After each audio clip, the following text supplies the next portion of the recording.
So, in part 4 of the series, I'm going to talk about what not to do in your circles. So, you've got your circles, you're running your circles, you've got people signing up, there's loads of people, um, and you're just getting on with it. So, someone is getting processed, stuff is coming up. And you know what you feel guilty because you need to rescue this person, or you need to make them feel better.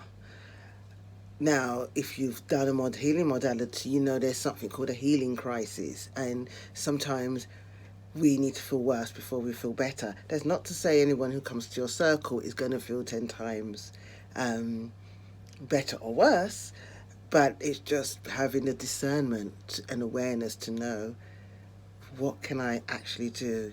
Can I rescue this person or can I make them feel comfortable? And a lot of times I've spoken to people that lead circles and they're over giving, they're over rescuing somebody, and they're not acting within their capabilities. So if somebody is clearly really distressed, there's tools we use in our circles, which are NLP tools, to help you bring that person through comfort. But you also need to know what you can and can't do. So if you're not trained as a healer or an NLP therapist or a coach or a massage therapist, or an aromatherapist, you may not have the tools to assist that person through that.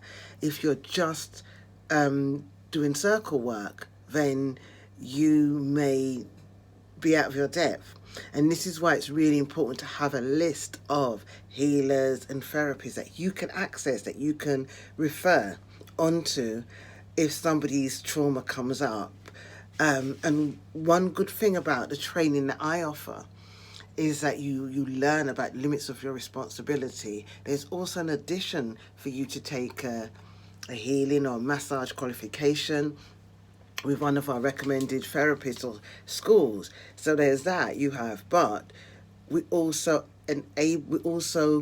process. We work with a process where if somebody is in a state and you need to get them back down, you need to get them back grounded, there's tools that we teach you how to use where you yourself can anchor into the ground so you can hold that space for that person, but also protect yourself as a circle leader, because psychic and spiritual and energetic protection is really important. But it's also really important that you allow somebody to heal in a most grounded way, but you're not rescuing them.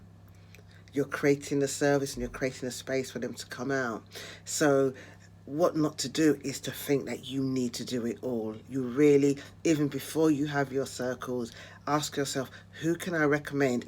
If a trauma comes up, who have I got around me that can support me and my circle? So even if you identify it the first time, get guidance. This is why, the training is so good, because you create a relationship with myself and the other people that are in your group that are studying with you, and that can support you.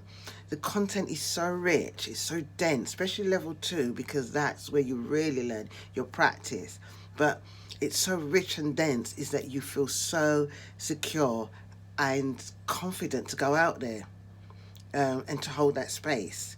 So I'm really saying to you to join us if you really want to be part of this, and to kind of know what you're doing, and to put your gifts out into the world. We need more circle leaders now, because especially black women, and to level up, to get to the state where you're having to work for yourself totally, and you're creating a service to others, which is your full-time job, not a side hustle, not a sideline. That's not to say it shouldn't be any of this, side hustle or sideline, but it's a joy. But I'm also tired and we need you. So if you want to know more, click on the link or just send me a DM. This is Marilyn signing off.